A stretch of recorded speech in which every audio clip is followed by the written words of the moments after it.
Pessoal, bom dia. Muita paz a todos. Nós vamos hoje conversar um pouquinho sobre revelações divinas. Esse é o assunto que nós vamos tratar nessa manhã aqui. Eu sei que não vai passar de 1h30, porque nós temos ainda que fazer os almoços e tudo. Brincadeira, gente. Vamos ver se a gente coloca essa palestra em pouco mais de 40 minutos, para que ela não fique tão cansativa para nós, né? Então, quando nós falamos em revelações divinas, naturalmente, nós recordamos da questão 132 do Livro dos Espíritos. Ali, Kardec perguntou aos Espíritos de Deus, os Espíritos da Codificação, qual o objetivo da nossa vinda aos planetas. Por que nós viemos para os planetas corporais?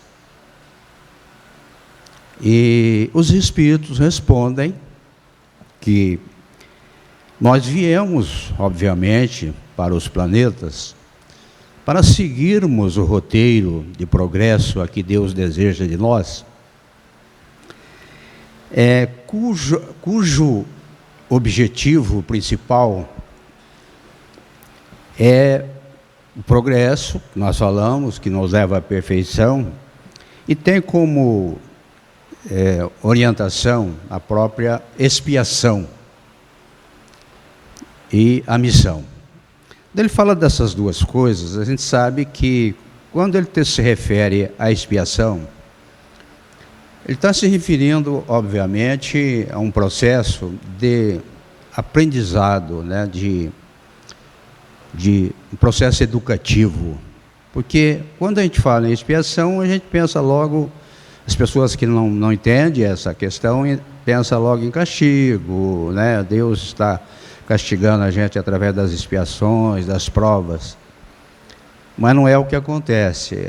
As expiações são necessárias, as provas, para a gente colocar em ordem realmente o nosso programa junto a Deus, que é vivenciarmos o bem, propriamente dito, né? Mas eles ainda, Kardec, os Espíritos ainda fazem uma terceira colocação aqui, dizendo que nós viemos para enfrentar a nossa parte na obra da criação. Olha só, enfrentar a nossa parte na obra do Criador. Kardec ainda diz, depois, em consideração aqui, em observação, que a ação dos seres corpóreos, de todos nós, os espíritos que encarnam nesses mundos, eles vêm atender a marcha do progresso.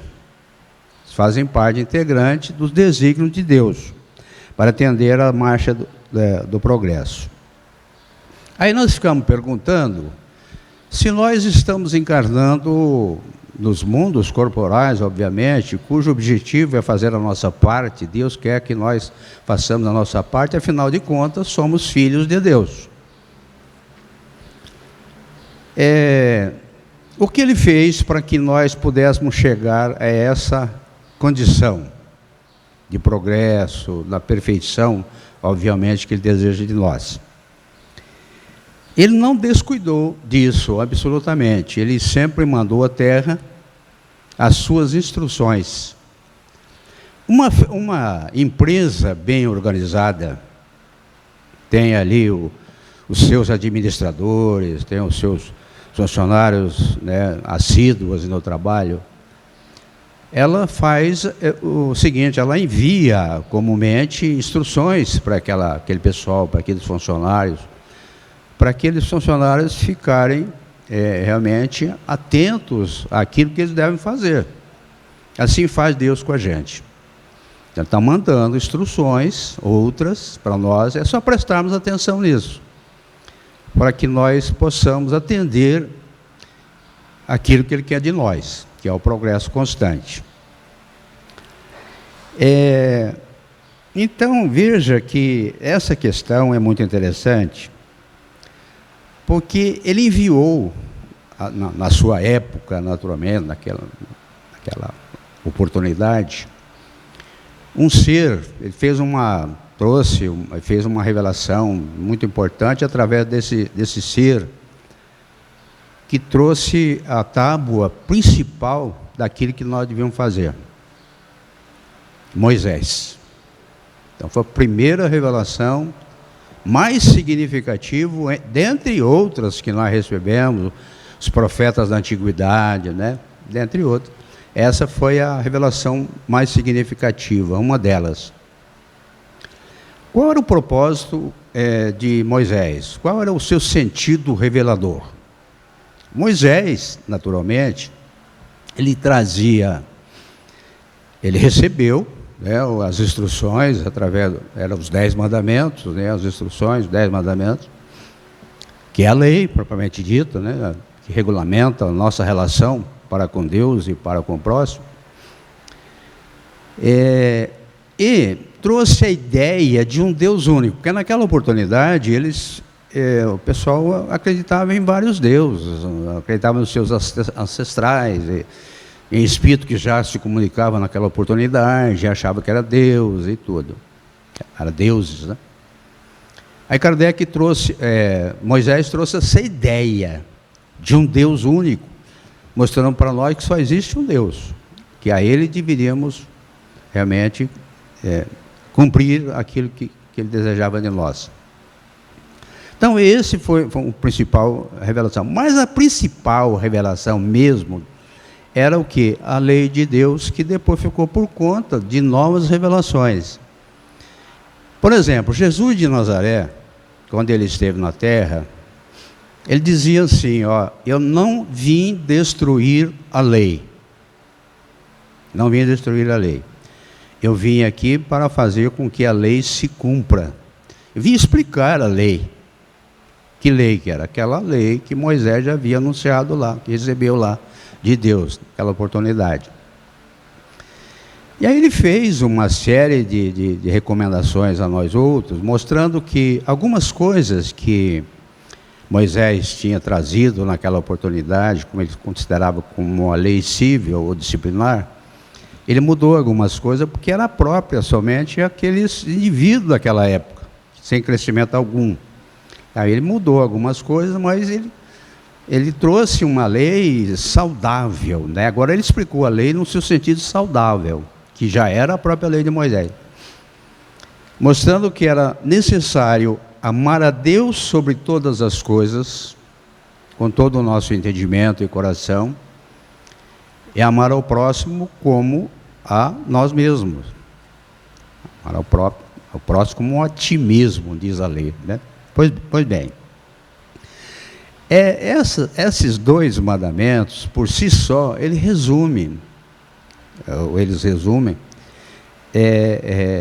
realmente tudo aquilo que se refere à lei de Deus, né? Porque esses 2 mandamentos estão pedindo o quê? Que nós tenhamos uma postura diferenciada em relação ao nosso compromisso de relacionamento para com Deus e para com o próximo.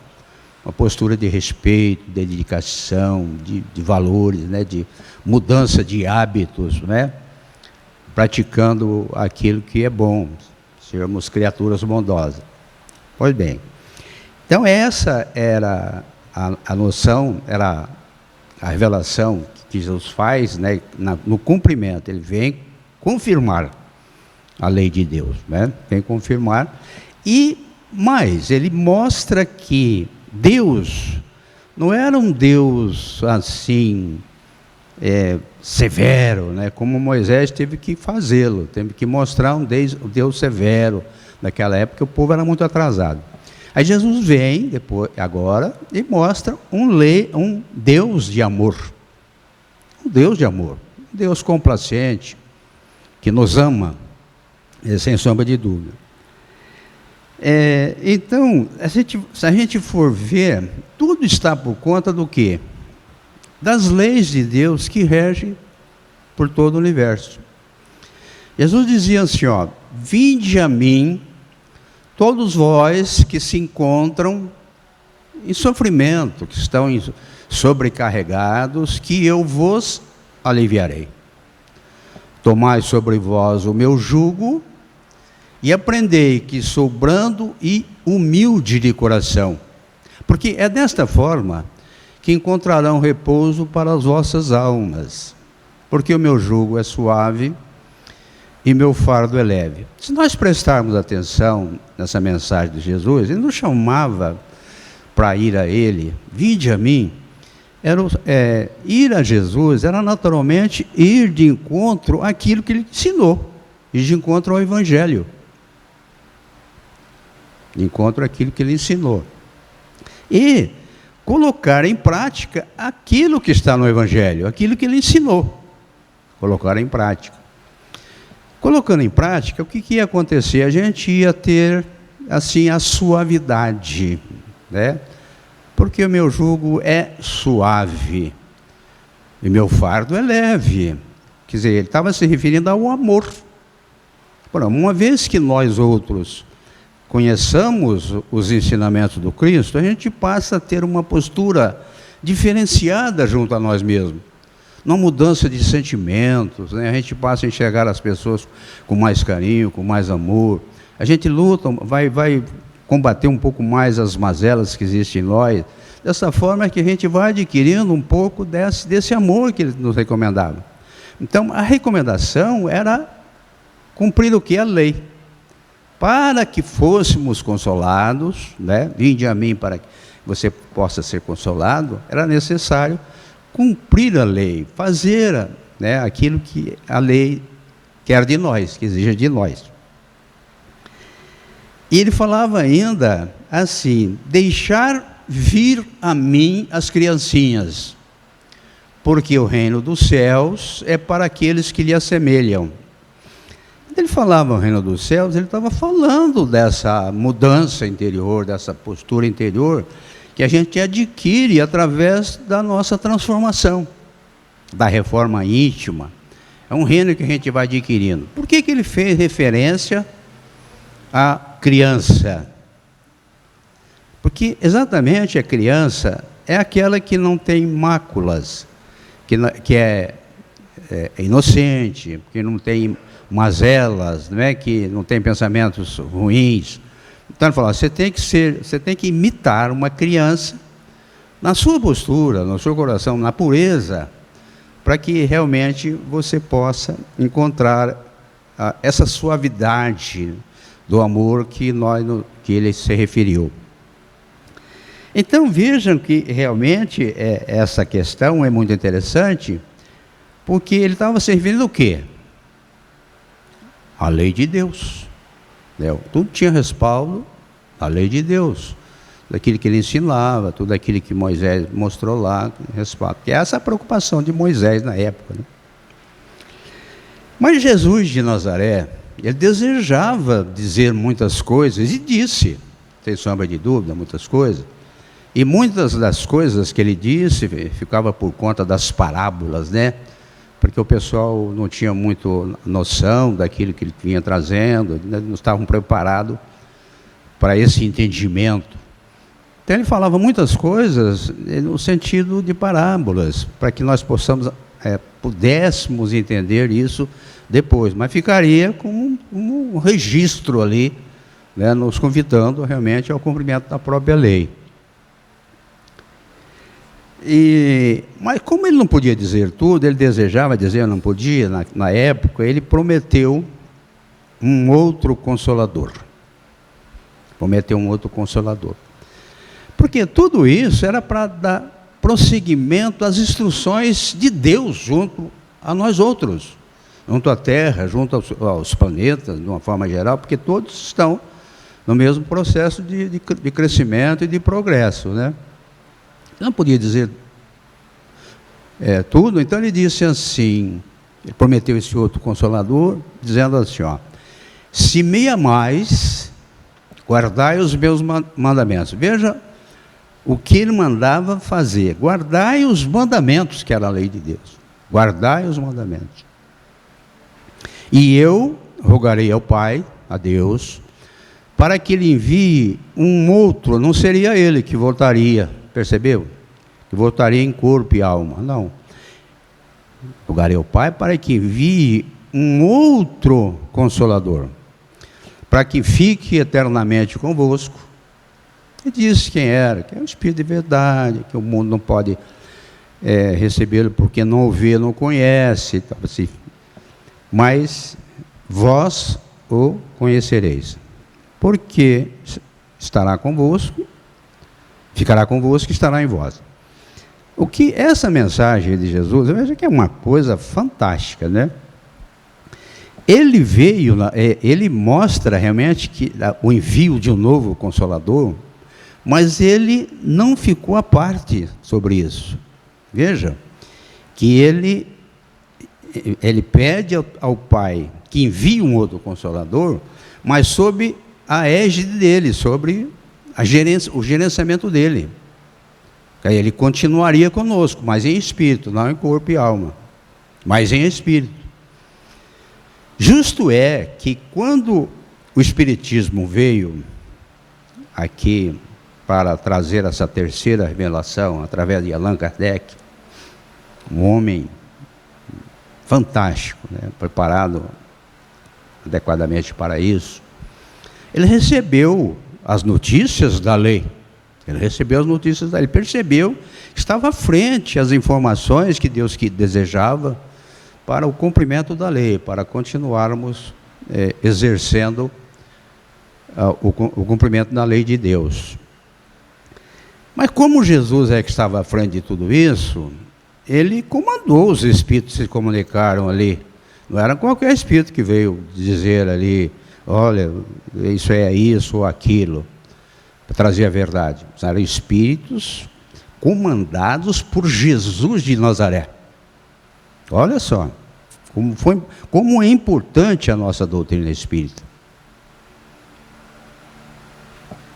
E aí os espíritos vêm, Kardec realmente muito cuidadoso com as verdades da vida, né, relativamente tudo aquilo que poderia estar de acordo com o processo natural, com a ciência.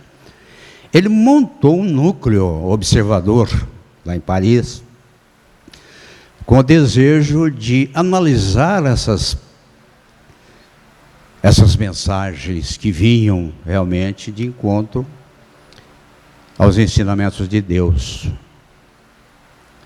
Fez avaliação disso e viu que muitas delas eram passíveis de verdade, que eram enviadas mesmo por Deus para a codificação da doutrina espírita. Então nós vimos aí as 5 obras principais, né, que Kardec teve um cuidado especial de trazer, assim que não se contradizem absolutamente, mais de 170 anos, né, que está conosco. O Livro dos Espíritos, com 1018 perguntas. Ele fez pergunta, ele queria saber, olha, o que se passa, né? Fez perguntas sobre Deus, fez perguntas outras sobre os espíritos, como é que os espíritos vivem, como é que é, o que nós devíamos fazer, como essa da questão 132, para que não tivéssemos dúvida acerca do caminho a seguir. O caminho a seguir. Devido estar nos convidando lá para fazer essa inauguração lá daquela casa lá no Solo Sagrado, nós mandamos para o pessoal, né, fizemos aquela relação. E ele falou, o pessoal ainda, né, tem muita dúvida acerca do Espiritismo, pode falar um pouquinho? Falou, vamos falar lá do Espiritismo, sem sombra de dúvida. Por quê? Porque falta o conhecimento, sem sombra de dúvida, né, sobre isso daí, para que o camarada se firme, porque ainda tem muita questão ainda de preconceito, né, nas questões religiosas. Mas se nós analisarmos bem, a gente vai ver que não há motivo para esses preconceitos, porque Deus é um só, é um único Deus para nós, como Moisés falou. A mensagem de Jesus, o Evangelho, retratado pelos 4 evangelistas, são evangelhos para nós mesmos, para todas as pessoas, de uma forma geral, seja ela que acredita numa religião, na outra, para nós todos. Então, a lei natural está respaldada para todos nós, para que sigamos a lei natural. O Espiritismo teve uma função muito interessante de confirmar aquilo que Moisés, Jesus trouxe e mais. Jesus, na época, ele mostrou, na realidade, a comunicabilidade dos espíritos. Os espíritos poderiam se comunicar na Terra, mas ele mostrou na sua realidade, no processo perfeitamente material, porque os espíritos que se comunicaram naquela época com Jesus, que foi Moisés, Elias, eles se materializaram. Como os discípulos não sabiam, na época, como era isso, né? Eles viram ali e achavam que Moisés e Elias estavam voltando a habitar a terra. Eu não sabia como era, mas ele via, né, o processo de materialização se dá às vistas dele. E até eles consideraram na época: Senhor, agora é preciso que façamos uma cabana para ti, uma para Moisés e outra para Elias, né? Fazendo essa confusão toda que eles não entendiam. Mas, na verdade, Jesus trazia o quê? Trazia a noção de que o mundo, há um intercâmbio entre nós, sem sombra de dúvida, entre o mundo material e o mundo espiritual. O indivíduo que veio para a Terra, que vivenciou o planeta, que aprendeu algumas coisas, ele aprende através de outras situações, de outras encarnações, ele continua sendo o mesmo, com toda aquela bagagem que ele já adquiriu, e ele tem a imortalidade da alma. Então era isso a preocupação do mestre na oportunidade, mostrar a comunicação dos espíritos, que muita gente até hoje não entendeu, algumas religiões, e mostrar o quê? A imortalidade, ninguém morre. E ele falava algo assim, olha, para que nós possamos ir ao Pai, é necessário que vocês possam fazer isso, mas através de mim, através do Cristo, que era necessário. Então era necessário purificar o coração, como ele falava das criancinhas, né? Semelhar as crianças era ter a pureza de coração. Ter a pureza de coração. Então o Espiritismo trouxe, assim, para que nós não tivéssemos mais dúvida, a certeza da imortalidade, que nós vemos até hoje, que os espíritos se comunicam conosco. Nós não precisamos criar uma situação engenhosa para que nós possamos conhecer o mundo espiritual. Na época, Kardec teve que vasculhar isso, teve que perguntar, tem que fazer. Hoje não tem razão para que, nem naquela época, né, mas ele era o codificador, ele tinha que estar a par de toda essa questão. Ora, hoje, por exemplo, o que acontece? Quem é que se comunica conosco? Os espíritos, né? Eles se comunicam, trazendo essa realidade, como ele se comunicou lá com Kardec naquela época. E uma das principais revelações de Kardec, que realmente ele traz, que é da própria lei natural, é a reencarnação. Mostra aqui a justiça de Deus. A justiça de Deus num processo incrível, de que todos nós estamos recebendo as instruções para atendermos o progresso, mas nenhum de nós está deserdado. Olha, se eu me conduzir mal nessa existência, o problema é meu, porque eu vou arcar com as consequências, sem sombra de dúvida. Mas Ele dará as oportunidades para que eu possa refazer isso, para que eu possa acertar isso. Olha onde está a bondade de Deus. Porque Jesus falava de um Deus bom. Dá-nos a oportunidade, porque se aquele indivíduo que fez tantas coisas erradas aqui na Terra, você fala, mas esse indivíduo só merece o inferno, né? Que não existe, obviamente. Deus não vai mandá-lo absolutamente para o inferno, porque Ele sabe que, como não existe mesmo o inferno, nem Ele poderia mandar porque não existe, Ele sabe que se existisse, o que esse indivíduo vai fazer lá? Vai se perder muito mais, vai sofrer castigo, vai... Ao passo que ele devia refazer aquilo que ele fez de errado. Quando o indivíduo comete uma imprudência contra a nossa família, ou mata um ser da nossa família, o indivíduo fala logo que ele quer justiça. Ah, eu desejo justiça. O indivíduo tem que pagar pelo erro dele. E com razão, né, que nós desejamos a justiça. Mas a justiça não se dá da maneira com que o indivíduo quer. Desejaria a justiça como pegar o indivíduo e fazer ele sofrer, né, ou sei lá, e cortando ele devagarinho para que ele responda por aquilo que ele fez de errado. Não é nada disso. A justiça tem que ser feita através do acerto, da reparação. O indivíduo, só vai acontecer a justiça quando o indivíduo buscar o arrependimento sincero e acertar aquilo que ele fez de errado. Que jeito que ele acerta aquilo que ele fez de errado? Produzindo tantas coisas quanto forem necessárias no sentido do bem, para que ele que o amor possa suplantar aquilo que estava errado. Então veja que a reencarnação tem esse propósito, de nos dar as oportunidades para que continuemos a nossa vida na Terra, onde quer que sejamos, né?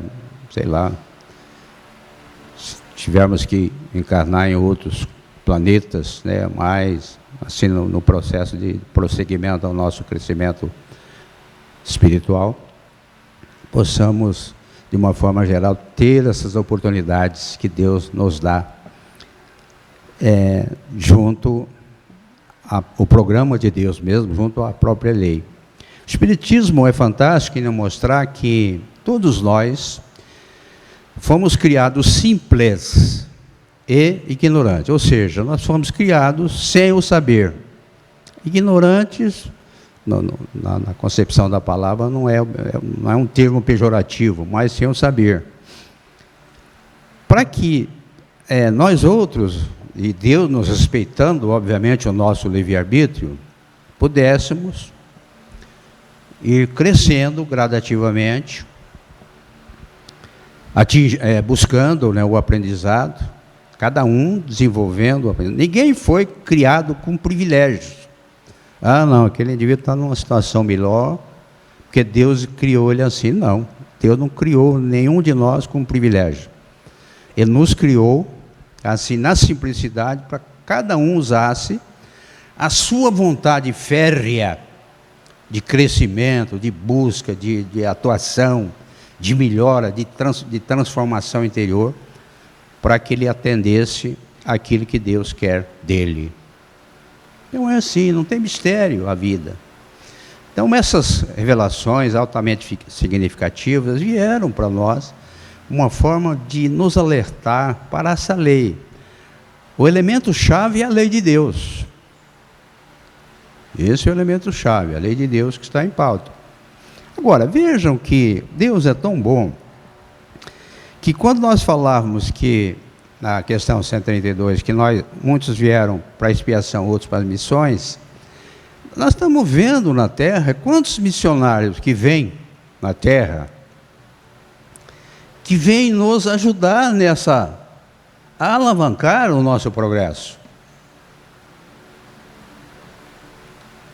Tivemos lá em Uberaba Chico Xavier, com mais de 400 obras espíritas, ditada pelos espíritos de Deus, aqueles que se comunicaram de uma forma geral, aqui para trazer essas instruções para nós.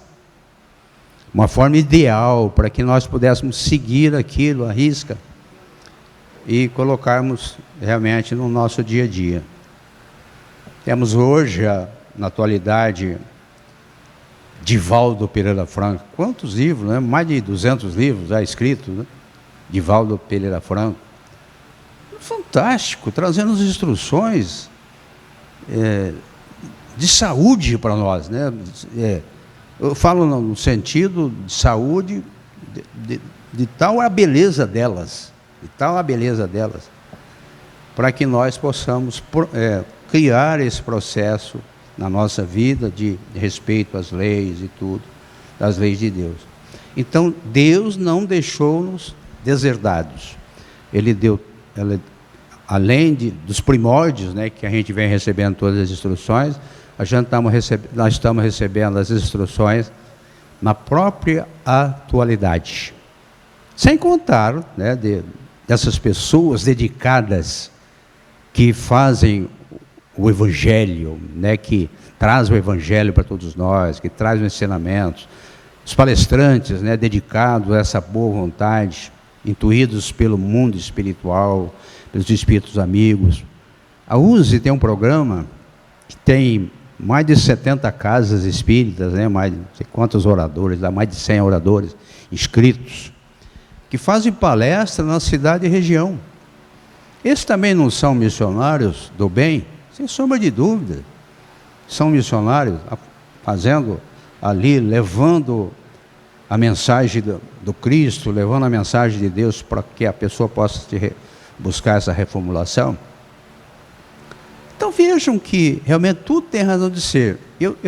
Era um domingo, nós ainda atendíamos naquela oportunidade aqui, Dona Rosa atendia lá naquela sala e eu ficava aqui, que ela mandava para a gente conversar um pouquinho com o pessoal que estava meio com problema, né, desconsolado. Ela conversa um pouquinho, ela já conversava lá, mas ela não tinha muito tempo para atender todo mundo. Então ela mandava para cá e a gente conversava um pouquinho. E nessa oportunidade, uma senhora lá de Monte Aprazível veio, a Dona Rosa atendeu, nós conversamos um pouquinho aqui, e era eu que ia fazer a palestra naquele dia, e domingo. Aí terminamos lá, viemos fazer a palestra. Depois de alguns anos, em que nós já estávamos fazendo algumas palestras na região e tudo, nós encontramos essa pessoa lá em Monte Aprazível. Olha, eu tive uma alegria imensa, porque ela nos procurou e falou: Seu Nelson, não sei se o senhor lembra, em tal época, assim, tal, eu estive lá no Elar, o senhor fez a palestra e tudo, nós conversamos um pouquinho, eu acho que parece que eu estou me recordando e tal. Falou: a partir daquele tempo, eu me transformei em espírita. Eu conheci a doutrina espírita. Eu tive uma transformação espetacular, disse ela, na vivência, na fé, né?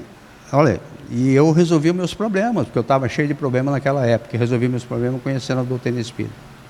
Então vejam a importância, né, de uma boa conversa, de uma apresentação nossa, que realmente leve a pessoa ao bem.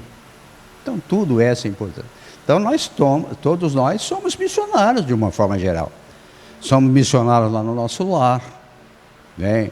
E levar para a nossa família aquilo que é bom, no respeito, na dedicação, na educação, né? na coparticipação. Onde quer que sejamos, somos missionários aqui na Casa Espírita, apresentando o nosso trabalho de uma forma geral. Então é isso que todos nós, sobre isso que todos nós estamos responsabilizados por Deus, em fazer a nossa parte na obra do Criador. Que Deus nos abençoe, nos proteja e nos dê muita alegria para continuarmos essa empreitada que temos pela frente. Um bom dia a todos. Obrigado.